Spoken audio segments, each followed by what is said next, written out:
Hey y'all, this is AL Thick Madame, and this is the recap for the second episode of Insecure. So, Issa and Condola still have a working relationship. The mixer went well, so they are doing this big block party. I think I kept saying block party and mixer interchangeably on the first recap I did, so I apologize for that. But yeah, the mixer went so well that Issa is now planning a block party. And, she's gotten some great investors, got good money, all that good stuff. So they're thinking big. So, like I said, Condola and Issa, they've hit it off well. So they actually have met up, they're talking, and then after everything has happened and they found out about their connection, which of course, for some reason, always ends up being Lawrence, they kind of broke the ice and smoothed everything out by bringing up the fact that Lawrence likes to dip his fries in mayonnaise. And apparently, Condola has been around him long enough to know this fact, and she agrees that it's disgusting. And that joke helps to break the ice, and now they feel like they can have a business working relationship and actual friendship without feeling awkward about the fact that Issa used to date this man. They were together for 5 years, so I mean, I understand why most people might find like to be something like, okay, that's a little bit taboo. Why would you want to be cool with her or whatever? But they really are so cool. They work well together. So it's like, why mess up a good thing? If Issa ain't mad at it and ain't in her feelings and still hung up over Lawrence, then what's the big deal? I get it. You know what I'm saying? And see, it's not like they were friends first and this person who was your friend knew about him and then now they over here screwing in together and all that. That's a whole nother demon. I understand. That would be something that I don't know if I would be able to move forward with a friend if that turned out to be the situation. But yeah, that's not their case. She knew of this person, not at all. She didn't even know about this heifer. So it's like by happenstance that this happened. So, if they here for it, I'm here for it too. And they're able to go back to how things were before it became very awkward. So, Issa found the person who she wants to headline for the show, and his name is something about Swaggy. I don't want to say the wrong name. It might be wrong. But anyway, she found whoever the person was that was going to headline. She's really excited. She's doing swag bags for people. Y'all know even though she got them investors, she's still cheap. She's doing stuff the way she need to do it and should do until she can afford to do otherwise. But she making the swag bags and all this other stuff right. Cool. So, like I said, the two of them are having an amazing friendship. And, Condola and Lawrence are supposed to go away on this like vacation type situation. And, Issa is cool. And she was like, okay, do what y'all do. I ain't mad at it. It's like, why should she be upset if she, like I said, is not still in her feelings about her and Lawrence not being together anymore? So Condola did what I feel like I would do in a situation like that and went and told Lawrence that, and I think they were like eating dinner. It was so weird. She brought it up about her and Issa basically bringing him up in a joking way, but it wasn't like, oh, we just sitting up here just talking about you all day. Like they talked about him for less than 30 seconds and it was over. And he was like, oh, y'all talking about me. Oh, okay. He tried to make it seem like he wasn't upset about it or that it didn't bother him, but it clearly bothered him. But he gonna try to tell her, oh no, y'all good. Oh, okay. Y'all, he done went all the way off. Why you gonna try to make your girl think that you cool with the situation and you cool with them being cool with one another and still having a working business relationship when you're not? But then you gonna go to your friends and say, man, I don't know about all this. They was over there talking about me, whatever. Do you think I should call Issa and say something or text her and say something, or if it's something that needs to be said in person, or do I need to just leave it alone? And eventually he decides that he needs to pull up on her. And she knows about him coming by and all this other stuff. So she was like, hey, what's up? And he was like, I heard that, I was brought up in conversation or whatever. So, we good?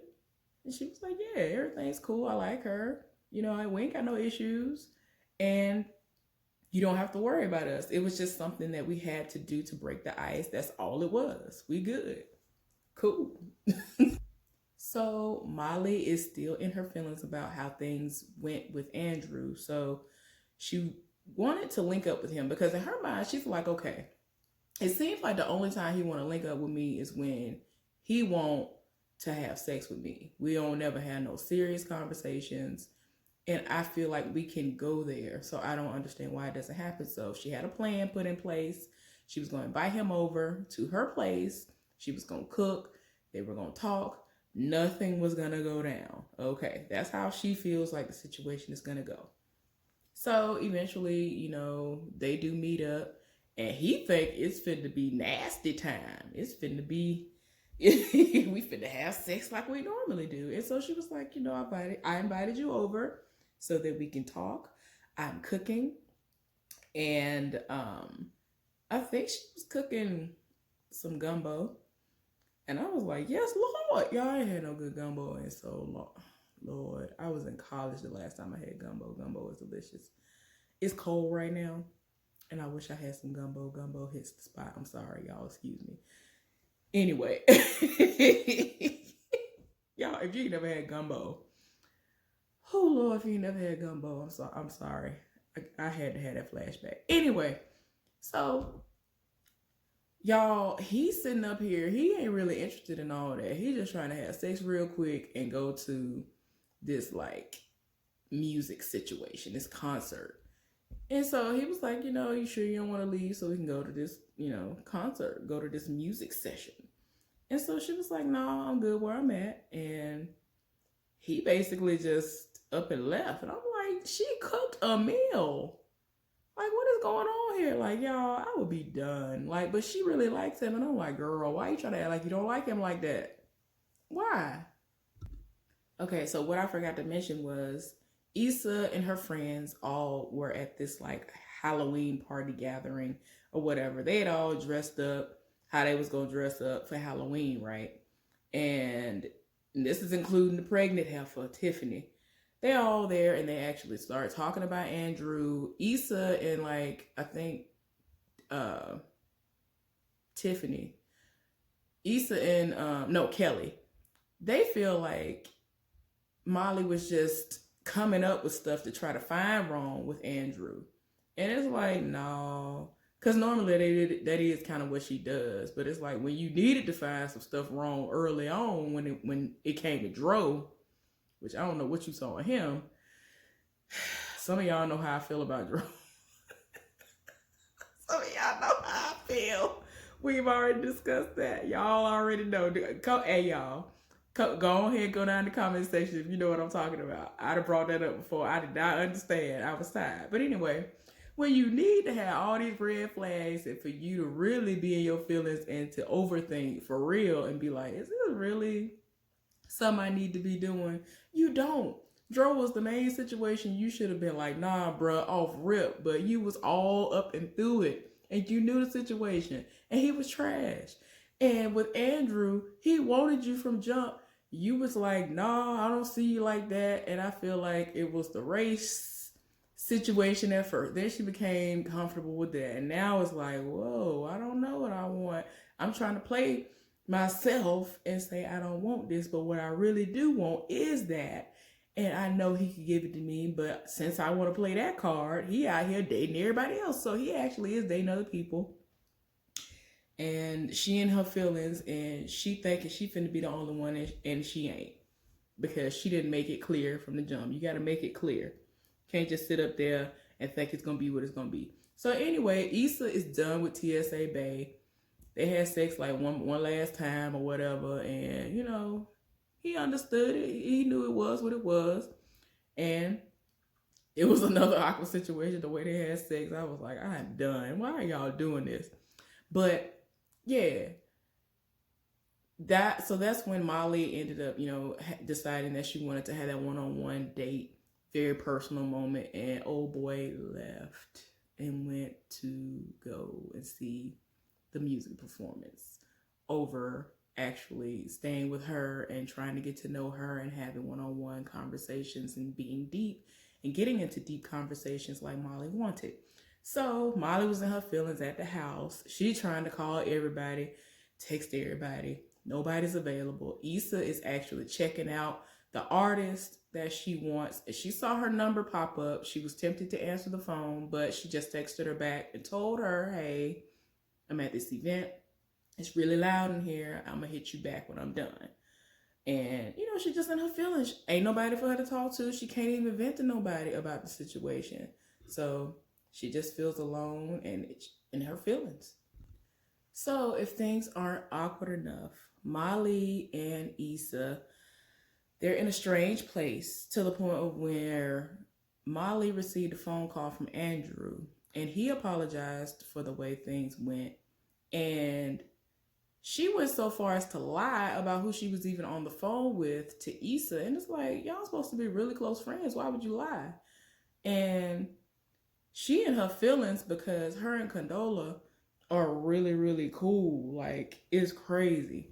And the way it was going to go was Issa and Condola were finishing up their little business meeting or whatever. And like I said before, they're basically friends. Molly pops up and she's looking like, oh, okay. What's going on here? A little bit, in her mind. But, she kind of wants to vent and couldn't vent because Condola's there. So Condola was like, oh, okay, we're finishing up here. We're done, whatever. And she was going to leave. We're going to get her something to eat, y'all. Issa Rae was like, look, they got some bomb food here. You can eat here. What you mean? And I mean, it's like, you might as well just been like, Molly ain't even here. They were vibing so well. And so she looking like, well, Molly, do you mind if she stays? Like, the food here is so good. And like, Condola, excused herself to go and do what she was going to do. I forgot if she was going to call Lawrence and let him know something or whatever. But instead of Molly in that moment being like, nah, girl, I'm really not cool with her being here. I need to talk to you. She just gonna try to play along like, oh, it's okay that she's here, even though I want to spend time with my friend. And then looking crazy in the face the whole time when Condola comes back and they are interacting how they're interacting. Like, their relationship is blossoming really, really fast and they vibe so well. And I'm like, girl, no, I can't. So anyway, that was the episode. I hope y'all enjoyed this recap. I really enjoyed this show. I'm glad it came back. I hate that it was on such a pretty long, in my opinion, hiatus, but it's back, so I'm here for it. Anyway, y'all have a good one, and I'll see y'all later on. Bye.